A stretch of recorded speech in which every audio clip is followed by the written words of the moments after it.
जय हिंद। मैं शशिकांत शर्मा अपने चैनल पर आप लोगों का स्वागत करता हूं और आज मैं आप लोगों को बांका जिले से 8 किलोमीटर पूर्व में स्थित कझिया गांव लेकर आया हूं। यहां पर जो है छठ व्रत जो है बड़ी धूमधाम से जो है मनाया जाता है। जैसे पूरे बिहार और पूरे भारतवर्ष में मनाया जाता है उसी प्रकार से जो है यहाँ भी मनाया जाता है। यहाँ भी जो है बहते हुए इस जल में जो है लोग पहुँचते हैं और अर्घ्य अर्पित करते हैं।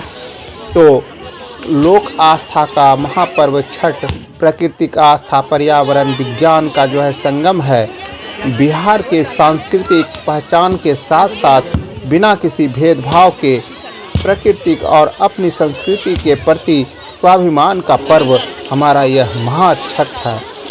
छठ व्रत है, एक तरह से कहा जाए कि यह व्रतों का व्रत महाव्रत है। इन सब को अगर हम लोग जो है ध्यान से जो है देखें तो सब में श्रद्धा और प्रेम जो है साफ साफ नज़र आ रहा है। उल्लास भी है और कहा जाए तो यहाँ पर छठ महाव्रत जो है या महापर्व मनाने का जो है कई मान्यता है। अगर माना जाता है कि जो है छठ पूजा की जो है शुरुआत सूर्यपुत्र कर्ण ने अंग जनपद महाजनपद भागलपुर से जो है की थी। दानवीर कर्ण अपने पिता सूर्य के परम भक्त थे और प्रतिदिन घंटों कमर तक पानी में खड़े होकर सूर्य को अर्घ्य अर्पित करते थे। छठ महापर्व भगवान भास्कर और छठी मैया यानी कि षष्ठी माता को जो है समर्पित है।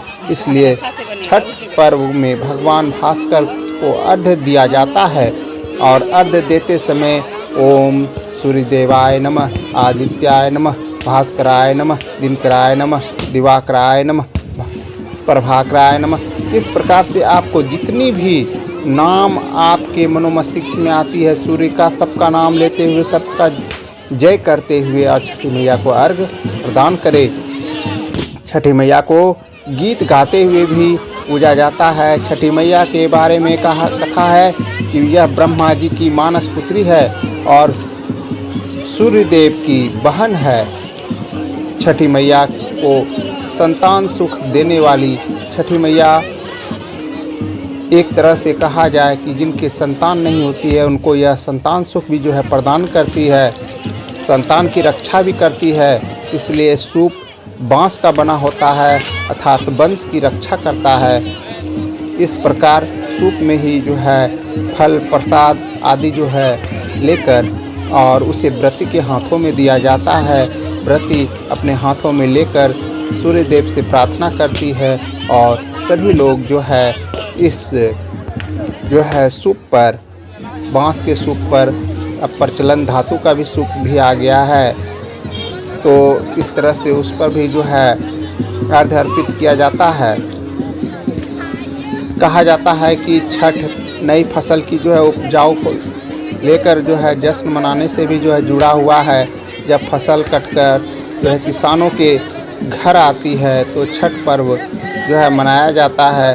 सूर्य देवता का आभार प्रकट किया जाता है।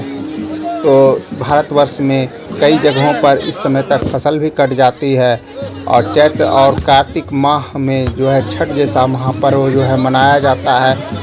कह सकते हैं कि छठ पूजा कृषि सभ्यता के उत्थान का एक महापर्व है। सूर्य भगवान को आरोग्य का देवता माना जाता है। उगते सूरज और अस्त होते सूरज की किरणों में कई प्रकार के ऐसे जो है तत्व पाए जाते हैं जो रोगों को नष्ट करने की ताकत रखती है।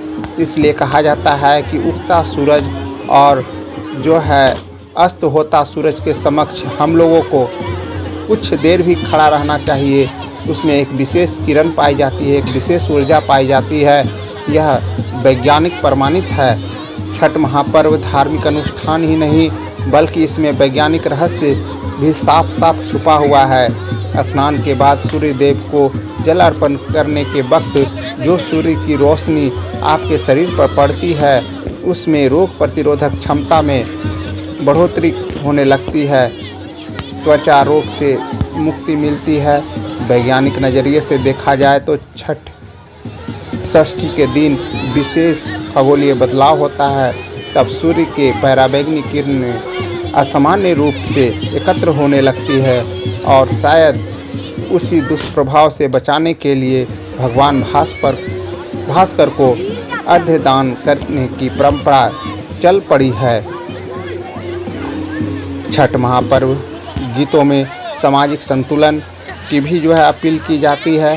इस प्रकार कहा जाए तो स्वास्थ्य, प्रकृति और एक समाज में जो है मेल जोल, भाईचारा और कई तरह की भावनाएं, साफ सफाई आदि को सबको ध्यान में रखकर यह महाव्रत जो है मनाया जाता है।